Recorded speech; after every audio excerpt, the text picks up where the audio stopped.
le grand krach de 1929, la pire crise économique du XXe siècle. Pour vous expliquer la chose le plus simplement possible, après la Première Guerre mondiale, l'Europe a cédé définitivement sa place de première puissance économique et politique mondiale aux États-Unis. Ainsi, durant les années 20, la production industrielle aux États-Unis a augmenté de 50%. Mais au même moment, le cours de la bourse américaine, censé représenter la réalité, a lui augmenté de plus de 300%. Les Américains se mirent alors à contracter des crédits pour acheter des actions en bourse, alors que le prix des actions ne représentait plus la réalité. Les gens n'achètent plus du solide, mais des actions qui sont censées prendre toujours plus de valeur. C'est ce qu'on appelle les années folles. Le résultat, c'est que la production américaine commence à baisser.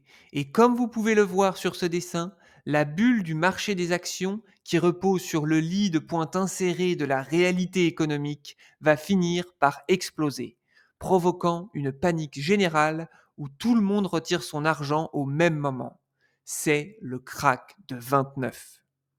1,5 million d'Américains qui pensaient que leurs actions ne pouvaient que prendre de la valeur et qui se sont endettés pour en acheter se retrouvent ruinés d'un seul coup. De nombreuses banques américaines font faillite et celles qui restent n'accordent que très peu de prêts aux entreprises de plus en plus en difficulté. C'est l'explosion des faillites d'entreprises.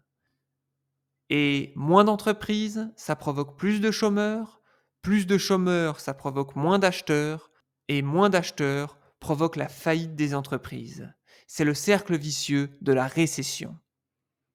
Face à cette situation catastrophique, le gouvernement américain, pour stopper la catastrophe, décide alors d'augmenter énormément les droits de douane des produits étrangers, forçant ainsi les Américains à acheter américain. L'idée étant de relancer l'économie nationale. Cette décision a provoqué un effondrement du commerce international de 60%.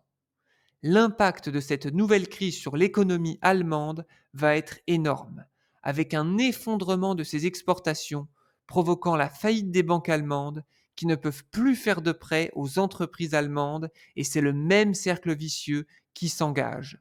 Moins d'entreprises, plus de chômeurs, moins d'acheteurs, moins d'entreprises. À tel point que lors de l'hiver 1931, il y a 14 millions de chômeurs en Allemagne, soit 44% de la population. Le peuple humilié est en colère et cherche un homme fort pour changer les choses. C'est là que rentre dans la danse un certain moustachu qui va obtenir l'appui non seulement des victimes de la crise, mais également du milieu des affaires allemand qui voit en lui un rempart contre la très forte progression du Parti communiste. Les grands patrons de l'industrie appuyant ainsi le moustachu dont on ne peut pas dire le nom sur YouTube.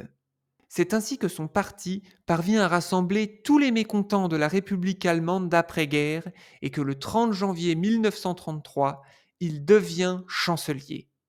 Les dés sont alors jetés. Dans la troisième et dernière partie, nous pourrons voir les enchaînements qui mèneront à l'éclatement du second conflit mondial.